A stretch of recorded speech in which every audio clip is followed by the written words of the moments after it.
I do hereby swear to be faithful to the Republic of South Africa. And I solemnly and sincerely promise that we will always promote all that will advance the Republic and oppose all that may harm. Be a true and faithful counselor, discharge my duties with all my strength and talents to the best of my knowledge, and true to the dictates of my conscience, do justice to all, and devote myself to the well-being of the Republic and all of its people. So help me God. So help me God. so help me God. so help me God. So help me God. 1994 was a remarkable year for South Africa, the dawn of democracy. It ushered in political and social transformation and changed the country forever. That was 30 years and 5 presidents ago. South Africans will return to voting stations on the 29th of May. Some 28 million registered voters will have the power to make their mark and exercise their right to vote by electing representatives to both national parliament and provincial legislatures. This will be our country's 7th democratic general election. Some believe South Africa is facing its most unpredictable election in a post-apartheid era. In this special limited podcast series, the Jacaranda FM news team delves into the story of the 2024 elections. We have it all, from expert analysis to hearing from you, the voter. Political opinions play a crucial role in shaping the world we live in, and it's also necessary for a thriving democracy. This is the Jacaranda FM news team taking you on that journey to the 2024 polls with insights into, among others, the challenges first-time voters face, South Africa's political landscape, and how it plays a role on the global stage. Voting this year is going to be as easy as 1, 2, 3.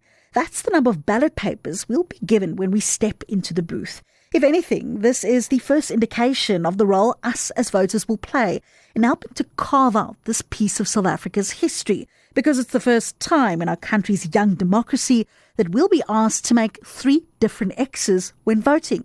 These changes to the voting process initially led to a lot of confusion, but Marlenae Forsie and Gerda de Souza are yet to guide us through the changes and find insight into what we're voting for and why. 29 May 2024 will hand us an exceptional voting process when we stand in that booth. Your ballots will consist of 2 that will determine who makes the decisions about the country and who rules South Africa, that's Parliament. And on the 3rd ballot, we will vote for the decision makers in our province.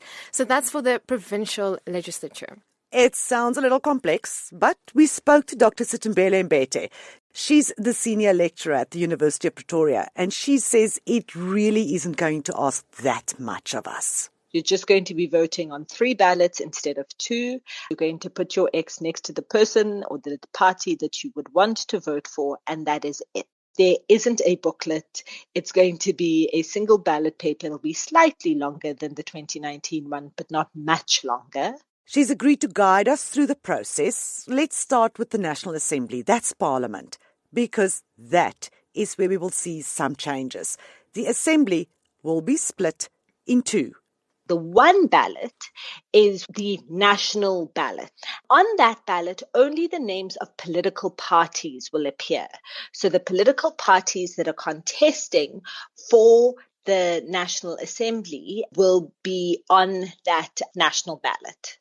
You will have a regional ballot also for seats in the National Assembly, except each province will have a different or distinct regional ballot. And on the regional ballot will be to select the independent candidates and the parties that are running in a particular region.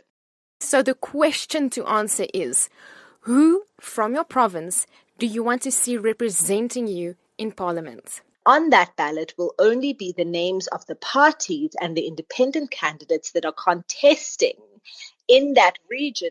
And so the regional ballot will be different from different regions. So if there are some independent candidates that are contesting in Gauteng and political parties that are contesting in Gauteng that are not contesting the Western Cape. So each region will have its own ballot with the names of the political parties and the independent candidates that are contesting to represent that region in the National Assembly. Let's take a closer look at the regional ballot. Why do we need it?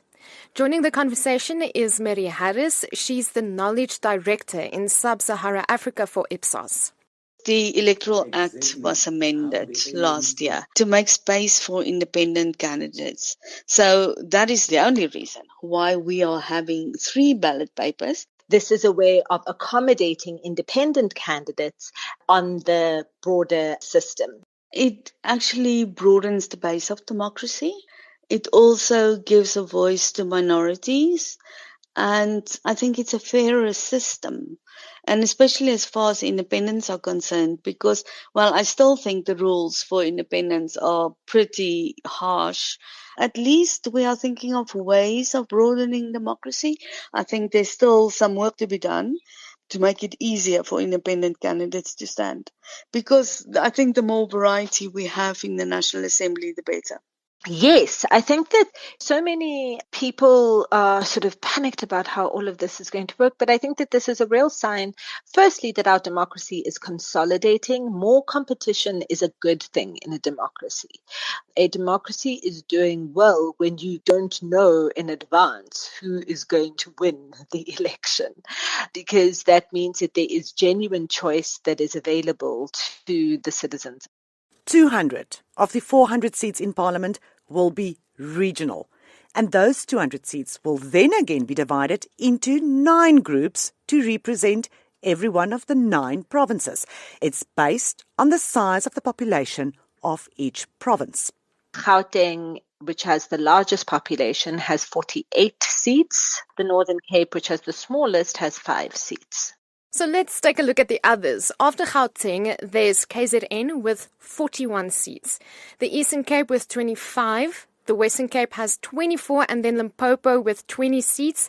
And moving on to the rest, Mpumalanga 15, Northwest 13, and the Free State 10. So a lot of information to take in. And if I'm going through it too quickly and you want to learn more, all of this is available on the IEC's website.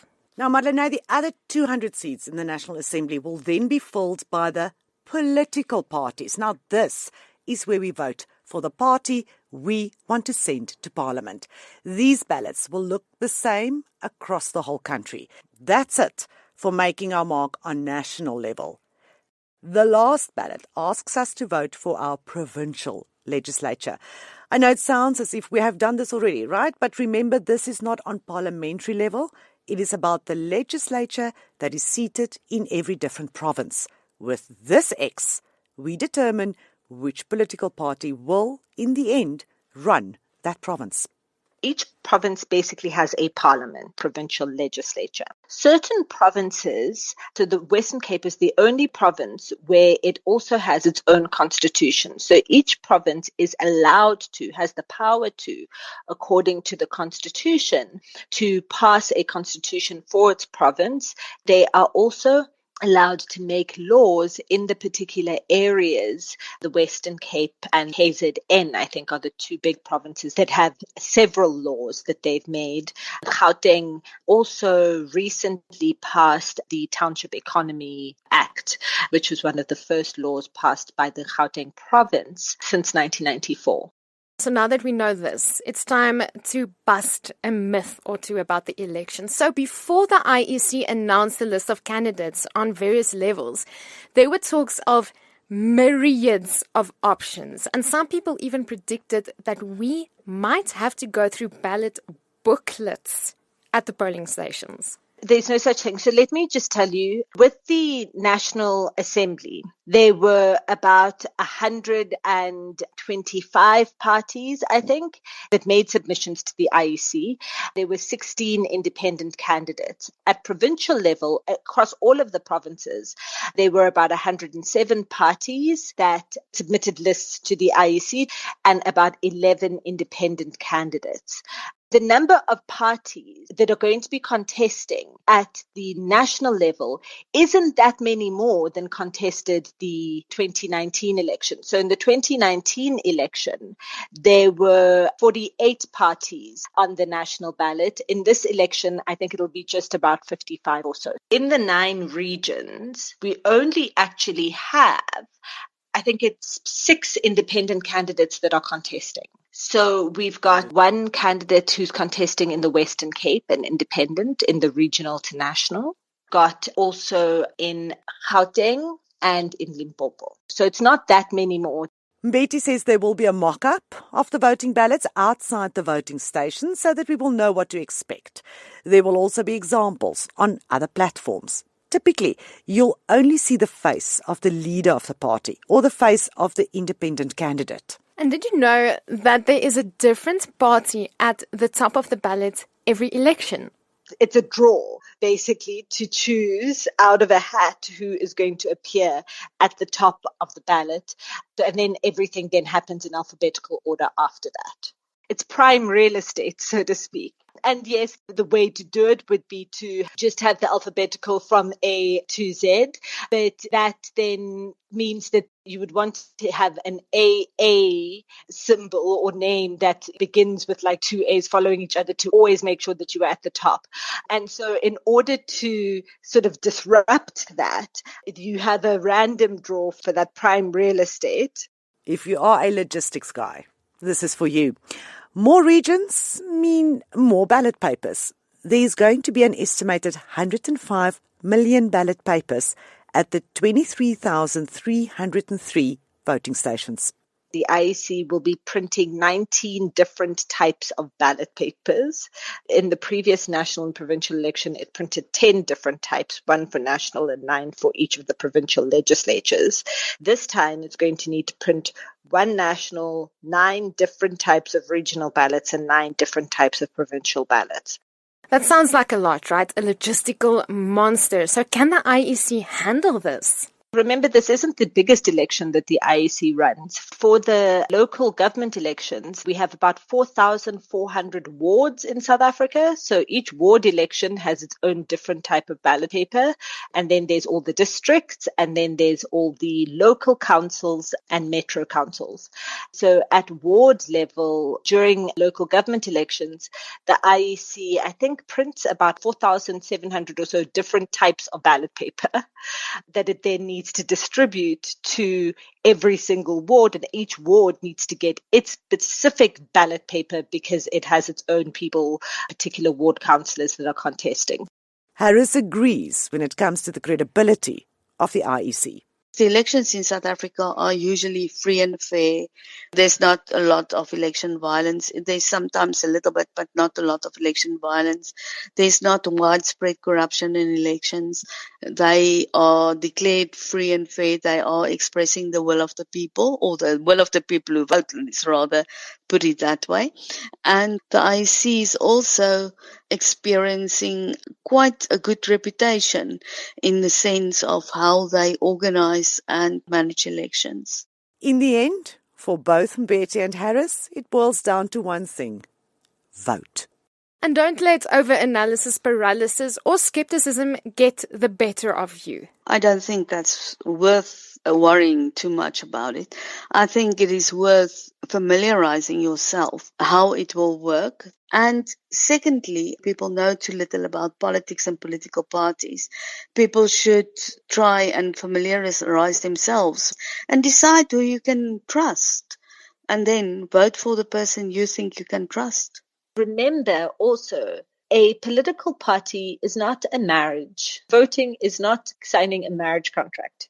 Think of political parties less as life partners and more like a bus. You get onto a bus wanting it to take you from point A to point B. If you are on the bus and you realize, no, actually this bus is going to point C, you can get off the bus and get onto another bus.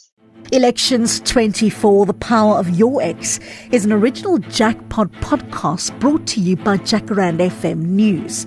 Jacaranda FM cannot be held responsible for the views and comments expressed in this podcast. Follow Jacaranda FM News on Facebook and X, or go to jacarandafm.com and click on News. Listen to more episodes and the original series at jacarandafm.com. Click on Jackpot or on the apps where you can get all your other podcasts.